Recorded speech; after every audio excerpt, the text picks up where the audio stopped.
दोस्तों DSA class में आप सभी का स्वागत है। आज हमारा प्रैक्टिस सेट का दूसरा क्या है लेक्चर जो हम यूट्यूब के माध्यम से आप सभी को क्या है पहुंचाएंगे। एसएससी जीडी वाले तैयारी करने वाले बच्चों की एक विशेष सूचना है कि उनका प्रतिदिन टेस्ट प्रैक्टिस और आपका रोज़ का रोज़ नोट्स तैयार करते ही आपकी क्या होती है सफलता का एक मार्गदर्शन है। तो इससे उपलब्ध में एक जमी पर बैठा क्यों आसमां देखता है, अपने पंखों को खोल ये ज़माना सिर्फ़ और सिर्फ उड़ान देखता है। तो हाँ दोस्तों, यह ज़माना सिर्फ़ और सिर्फ उड़ान देखता है। तो इसी क्रम में हम लोग का पहला प्रश्न आपका देखेंगे, विश्व की प्राचीन पर्वत श्रेणी कौन सी है। तो विश्व की प्राचीन पर्वत श्रेणी कौन सी है। तो पर्वत श्रेणियों में सबसे प्राचीन आपकी कौन सी है, अरावली। तो अरावली आपकी क्या है सबसे प्राचीन पर्वत श्रेणी। इसकी सबसे ऊंची चोटी कौन सी है, सबसे ऊंची चोटी गुरु शिखर है, ऊंचाई 1722 मीटर। वहीं आपकी सतपुड़ा क्या है, सतपुड़ा यह भारत की क्या है पर्वत श्रेणी है। फिर आप देखेंगे एंडीज पर्वत श्रेणी। एंडीज पर्वत श्रेणी क्या है, विश्व की सबसे लंबी, यह क्या है विश्व की सबसे लंबी पर्वत श्रेणी। उसके बाद दूसरे नंबर पे कौन सी है, राकी है, यह आपका सेकंड नंबर पे है। थर्ड नंबर पे आपका कौन सा है, हिमालय, यह आपका लंबाइयों के क्रम में है। अगर ऊंचाई में पूछेगा तो हिमालय आपका क्या हो जाएगा फर्स्ट में।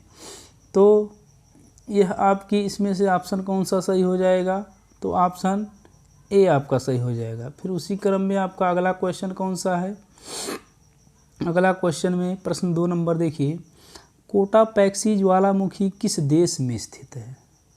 तो देशों में आप देखेंगे तो यह कोटापैक्सी ज्वालामुखी आपका कहाँ है, इक्वाडोर। इक्वाडोर में क्या है यह कोटापैक्सी ज्वालामुखी, यह आपकी दक्षिण अमेरिका महाद्वीप के देश हैं, दक्षिण अमेरिका महाद्वीप के क्या हैं देश हैं। इसमें ब्राज़ील आपका, ब्राज़ील क्या है सबसे बड़ा देश, ब्राज़ील इन देशों में सबसे बड़ा देश। वहीं अर्जेंटीना में घास का मैदान पूछ लेता है कौन सा, एक घास का मैदान पूछ लेता है कौन सा, पंपास। तो पंपास क्या है एक घास का मैदान। बोलिविया, बोलिविया में आपकी लापाज, लापाज क्या है यह एक महत्वपूर्ण आपका है राजधानी, यानी विश्व का सबसे ऊंचा राजधानी कौन सा है, विश्व का सबसे ऊंचा राजधानी कौन सा है, लापाज। तो लापाज क्या है विश्व का सबसे ऊंचा राजधानी। तो दक्षिण अमेरिका में ही एक आपकी नदी है, नदी जो विश्व की सबसे बड़ी नदी कौन सी है, अमेजन नदी, यह क्या है विश्व की सबसे बड़ी नदी है। वहीं आपकी सहायक नदियाँ कौन सी है, सहायक नदी मेडिरा, यह क्या है विश्व की सबसे बड़ी सहायक नदी, बड़ी सहायक नदी है। फिर इसी पे स्थित आपका मराजो द्वीप कौन सा है, तो मराजो द्वीप आपका क्या है नदी द्वीप, विश्व का सबसे बड़ा नदी द्वीप। तो नदी द्वीपों में आपका इसमें प्रश्न कौन सा सही हो जाएगा, इक्वाडोर। फिर अगला प्रश्न आपका देखते हैं कौन सा, तो यह प्रश्न का हर परीक्षाओं में कई बार पूछा गया है, 14 बैंकों का राष्ट्रीयकरण कब हुआ था। तो 14 बैंकों का राष्ट्रीयकरण आपका हुआ था 1969 में, यानी 1969 में। सन पूछ लेता है तो 19 जुलाई 1969 में, यानी 14 बैंकों का राष्ट्रीयकरण। वहीं आपका 6 बैंकों का राष्ट्रीयकरण, 6 बैंकों का राष्ट्रीयकरण कब हुआ था, 15 अप्रैल 1980 में। यह क्या है 6 बैंकों का राष्ट्रीयकरण। वहीं आरबीआई की स्थापना पूछ लेता है, आरबीआई की स्थापना किस एक्ट के तहत? तो एक्ट आपका 1934। स्थापना कब हुई थी? 1935। यह क्या है? आरबीआई यानी भारतीय रिजर्व बैंक। भारतीय रिजर्व बैंक ये कहाँ पे इसकी मुख्यालय है? तो मुंबई में। यह बैंकों का आपका क्रम है। फिर अगला प्रश्न आप देखते हैं। अगले प्रश्न में प्रश्न नंबर 4, बैंकिंग अर्थव्यवस्था। बैंकिंग अर्थव्यवस्था किस क्षेत्र में आता है? तो बैंकिंग अर्थव्यवस्था आपका किस क्षेत्र में आता है? तो पहले क्षेत्रों के बारे में, यानी आपके कितने होते हैं? 4 प्रकार के क्या होते हैं? क्षेत्र होते हैं। तो 4 प्रकार के क्षेत्रों में देखेंगे, एक आपका पहला हो जाएगा, दूसरा क्षेत्र, तीसरा क्षेत्र और 4 क्षेत्र। तो अर्थव्यवस्था के कितने क्षेत्र हो जाएंगे? 4 क्षेत्र। पूछ लेता है कि कृषि किससे संबंधित है? कृषि पहले में, यानी इसको क्या कहते हैं? रीढ़ की हड्डी। अर्थव्यवस्था की रीढ़ किसको कहते हैं? प्राथमिक क्षेत्र को। इसमें मिश्रित खेती और कच्चा माल क्या है? इसमें आता है। द्वितीय क्षेत्र में आपका विनिर्माण, उद्योग, विद्युत, जल, ये सब क्या है? दूसरे में आता है। तीसरे में आप देखेंगे तो तीसरे में आपका आता है सेवा क्षेत्र। सेवा क्षेत्र से संबंधित आपका परिवहन हो गया, बैंक हो गया और बीमा हो गई और शिक्षा हो गया और चिकित्सा। चौथे में आपका आईटी सेक्टर हो गया, यानी बौद्धिक गतिविधियों से संबंधित है। कौन सा? चौथा। तो 4 क्षेत्र क्या हैं? अर्थव्यवस्था के 4 क्षेत्र। इसमें कौन सा सही हो जाएगा बैंकिंग वाले में?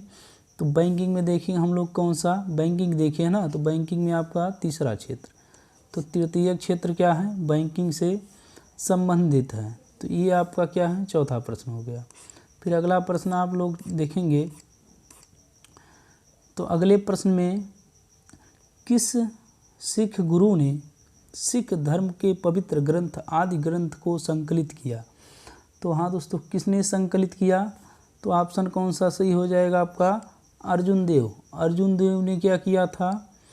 पवित्र ग्रंथ आदि ग्रंथ को क्या किया? संकलित किया था। फिर अगला क्वेश्चन आपका, असहयोग आंदोलन किस वर्ष शुरू हुआ? तो असहयोग आंदोलन किस वर्ष शुरू हुआ था? तो असहयोग आंदोलन वर्ष 1920 में क्या हुआ था? असहयोग आंदोलन। फिर आगे उसी क्रम में चलते जाएंगे। फिर अगला प्रश्न आपका आता है, मध्यरात्रि सूर्य का क्या अर्थ है? यानी मध्यरात्रि सूर्य का क्या अर्थ है? इसमें कौन सा सही हो जाएगा? सूर्य एक आपका सांध्य प्रकाश है, दूसरा उदीयमान सूर्य है, तीसरा बहुत चमकदार चंद्रमा, चौथा ऑप्शन आपका कौन सा हो जाएगा? सूर्य का ध्रुवीय वृत्त में देर तक चमकना, यानी आपका चौथा ऑप्शन क्या हो जाएगा? इसमें सही हो जाएगा। फिर अगले क्रम में हम बढ़ते हैं प्रश्नों को। देखिए प्रश्न नंबर आपका अगला है, बागानी कृषि के तहत श्रीलंका में पहली बार किस फसल की खेती की गई? तो श्रीलंका में बागानी कृषि के तहत किस फसल की खेती की गई? तो आपकी कौन सी हो जाएगी? कॉफ़ी। तो उसी में कॉफ़ी आपका उत्तर क्या हो जाएगा? सही हो जाएगा। फिर अगला प्रश्न हम लोग देखते हैं कौन सा, भारतीय राष्ट्रीय कांग्रेस का पहला मुस्लिम अध्यक्ष कौन था? भारतीय राष्ट्रीय कांग्रेस का पहला मुस्लिम अध्यक्ष कौन था? यह आपका प्रश्न कई बार पूछा गया। कौन सा? बदरुद्दीन तैयब। ये कौन थे? भारतीय राष्ट्रीय कांग्रेस के प्रथम मुस्लिम अध्यक्ष। फिर अगले क्रम में आप चलते हैं, बाहरी वायुमंडल में ओजोन की परत हमारी मदद करती है। ओजोन की परत हमारी किससे मदद करती है? तो पराबैंगनी किरणों का अवशोषण करती है। ओजोन परत पूछ लेता किस मंडल में पाई जाती है? तो समताप मंडल में क्या पाई जाती है? ओजोन परत। समताप मंडल में ओजोन परत यानी O3। ओजोन दिवस कब मनाया जाता है?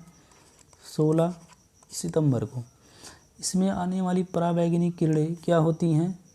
ये हमारा ऑप्शन कौन सा हो जाएगा? चौथा। तो ये हमारे मनुष्य में क्या करती है? त्वचा कैंसर को क्या करती है? उत्पन्न करती है। त्वचा कैंसर किससे होता है? परावैंगनिक किरणों से क्या होता है? त्वचा कैंसर। फिर अगला प्रश्न हम लोग चलते हैं, आगे बढ़ते हैं। कौन सा? तो हमारा अगला प्रश्न कौन सा है? सूर्य की परिक्रमा के दौरान पृथ्वी सूर्य से अधिकतम दूरी किस महीने में रहती है?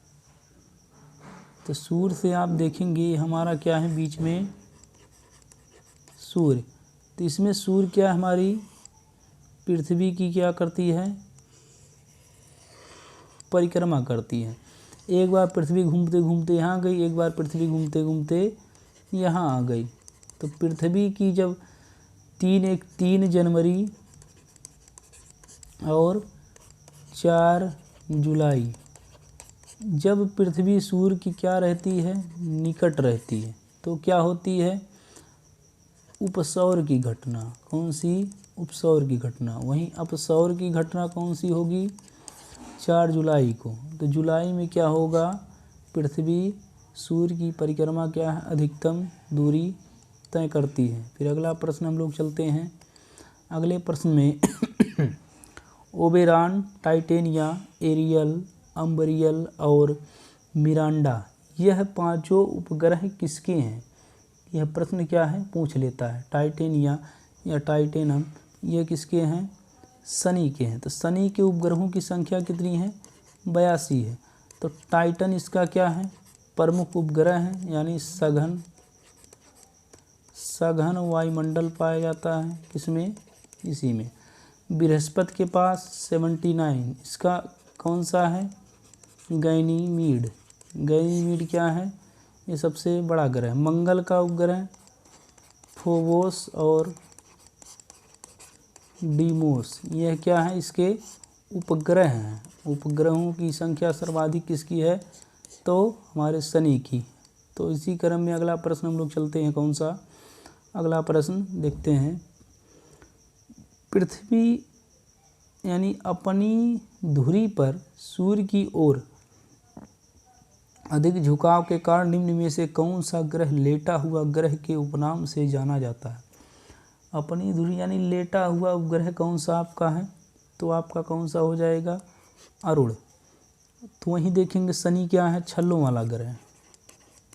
शनि क्या है? छल्लों वाला ग्रह। 8 छल्ले प्रमुख हैं, जिसमें बी छल्ला क्या है? चमकीला है, और एच छल्ला बड़ा है। तो हरा ग्रह भी इसको कहते हैं, किसको? वरुण को।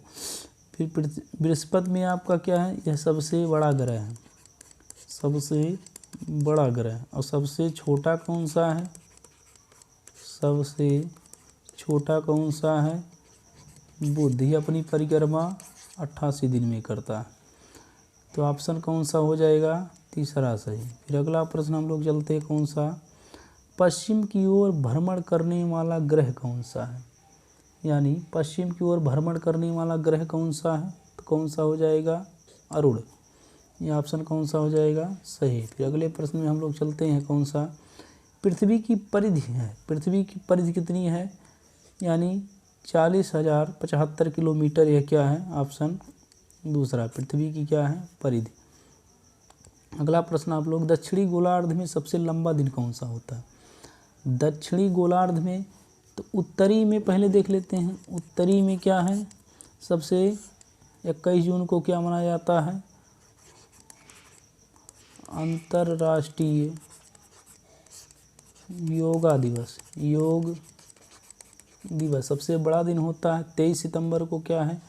बराबर का दिन होता है। 22 सितंबर आपका क्या हो जाएगा? दिसंबर। सही हो जाएगा। दक्षिणी गोलार्ध में सबसे बड़ा दिन है। उसी क्रम में आप अगला प्रश्न हम लोग चलते हैं। कौन सा?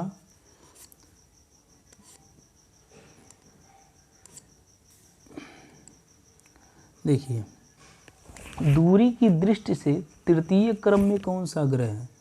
तो दूरी के दृष्टि से तृतीय क्रम में कौन सा ग्रह है? तो ये क्या है? पूछ लेता है। कौन सा हो जाएगा?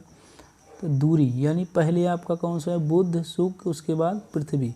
तो आपका ऑप्शन क्या हो जाएगा, तीसरा। हमारा क्या है, यह है सूर्य है। सूर्य के बाद कौन सा आएगा, बुध, उसके बाद शुक्र, फिर पृथ्वी, फिर मंगल, फिर बृहस्पति, शनि, अरुण, वरुण। यानी इसी के बीच में मंगल और बृहस्पति के बीच में कौन सा है, तो क्षुद्र ग्रह हमारा। तो ऑप्शन कौन सा हो जाएगा, तीसरा, यानी बुध, शुक्र, पृथ्वी। तीसरे नंबर पे कौन सी है, पृथ्वी। यानी वैसे आकार में किस पे है, 5वें नंबर पे। तो कौन सी, पृथ्वी। फिर अगला प्रश्न देखते हैं हम लोग, कौन सा,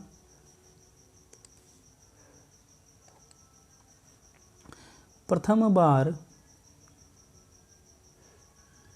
बार मंगल ग्रह पर उतरने वाला अंतरिक्ष यान कौन सा है, मीर, एडवेंचर, रोहिणी, पाथफाइंडर। तो आपका कौन सा हो जाएगा, पाथफाइंडर। तो ऑप्शन आपका चौथा क्या हो जाएगा, सही हो जाएगा। संयुक्त राज्य अमेरिका ने किस ग्रह की खोज के लिए गैलीलियो नामक अंतरिक्ष यान को भेजा था। तो पहला ऑप्शन कौन सा हो जाएगा, मंगल, उसके बाद कौन सा हो जाएगा, बृहस्पति, नेपच्यून, फिर आपका शनि। तो कौन सा हो जाएगा इसमें सही, बृहस्पति। तो ऑप्शन कौन सा हो जाएगा, दूसरा सही हो जाएगा। फिर अगर इसी पे आपकी सीरीज क्या होती है, समाप्त होती है। तो क्रम में क्या है, बने